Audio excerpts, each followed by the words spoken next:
Kasunanan Surakarta yang dekat dengan Pasar Klewer, dan kita adalah Mangkunegaran. Tentunya ada kedua kerajaan, tentunya ada batas wilayah yaitu Jalan Sampai Triadi.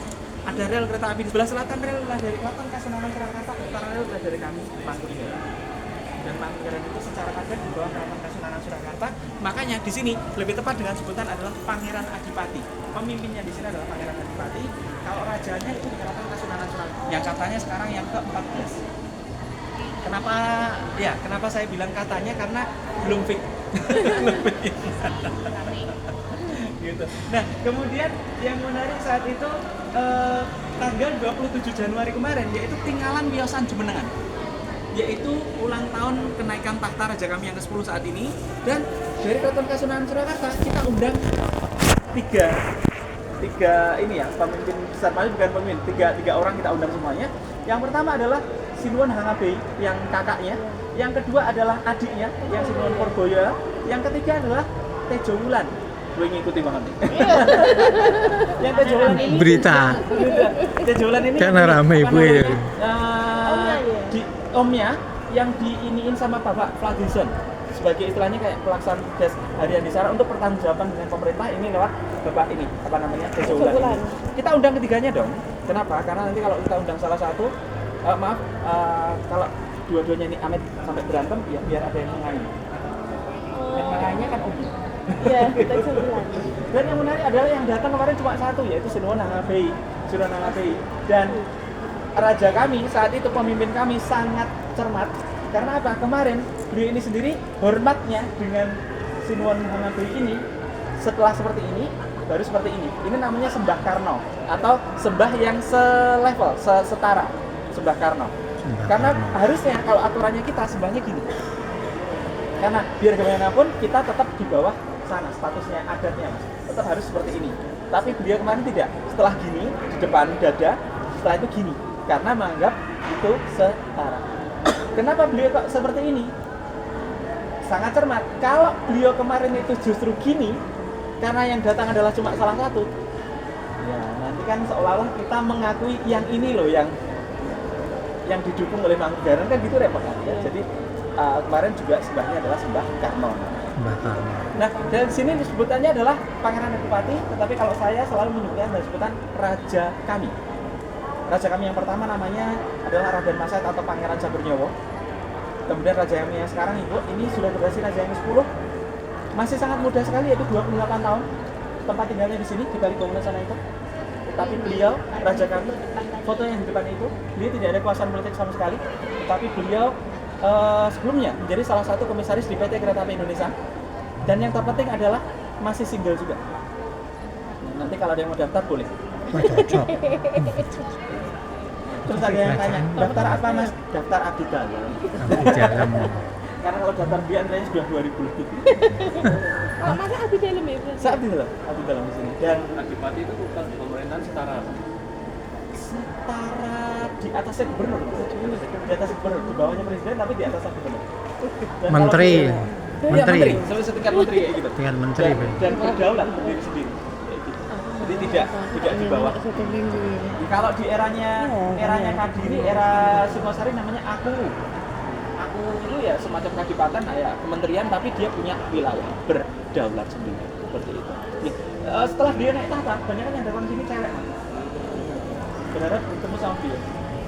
Terus ada yang tanya juga, emang beneran boleh daftar Mas?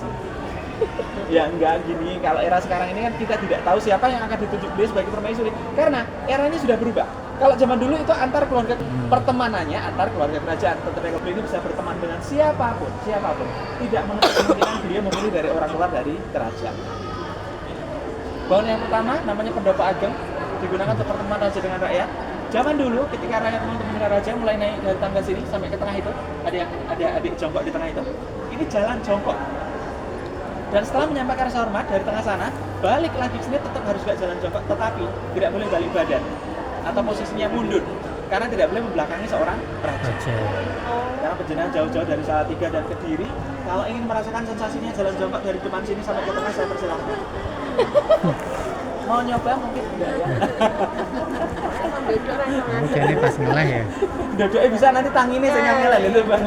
Nah kemudian aturan itu sudah dirubah di era Raja Kami yang ke-6, yaitu non jauh jalan biasa saja, tetapi kalau mau pamitan tetap tidak boleh balik badan, jadi mundur dulu. Sekitar 10 langkah baru boleh balik badan. Ada yang tanya, harus 10 mas? Iya, karena tidak boleh 5 langkah, apalagi 5 langkah dari rumah. Pacarku. Nah, 5 langkah nanti sing mesaknya sing rewang mbak. Bar rewang kene terus rewang kono kan kasihan. Nah, di sini ada 4 patung singa, ada 1, 2, 3, dan 4 dari Berlin, Jerman. Simbolik kekuasaan. Dan kalau kita lihat pandangan wajahnya ini nggak satu arah, beda-beda arah ya. Bagi simbol seorang pemimpin, seorang penguasa sebelum memutuskan sebuah masalah dia di kanan kirinya seperti apa. Ya, kita masuk sini silakan.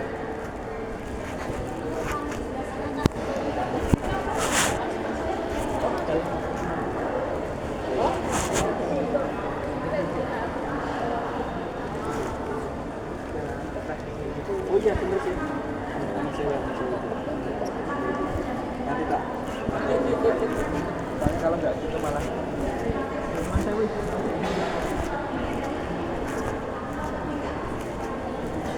Mau nyoba jalan coba enggak ya?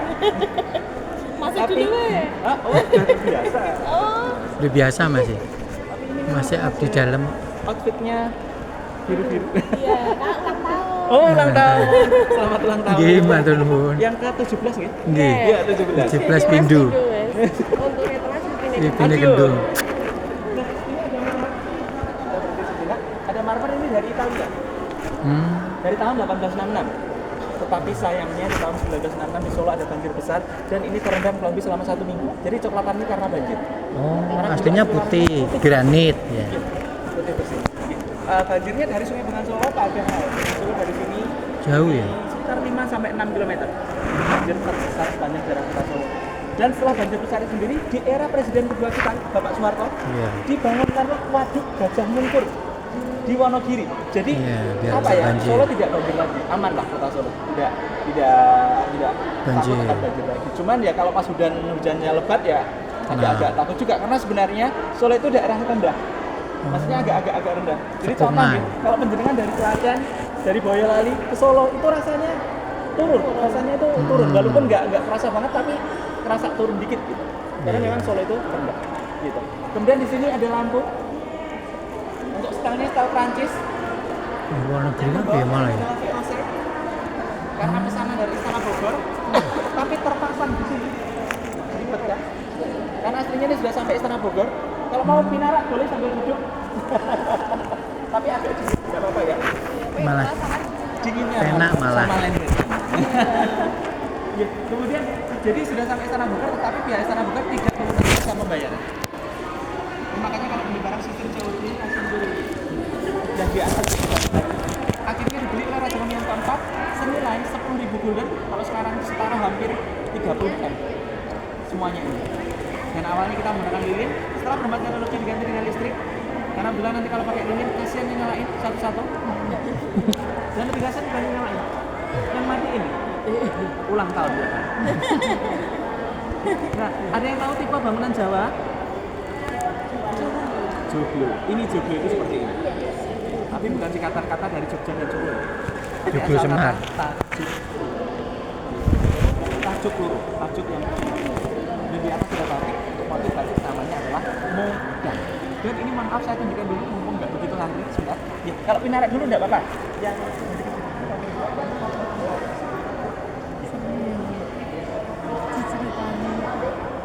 Apa gue maksudnya? Kon ngapa gue?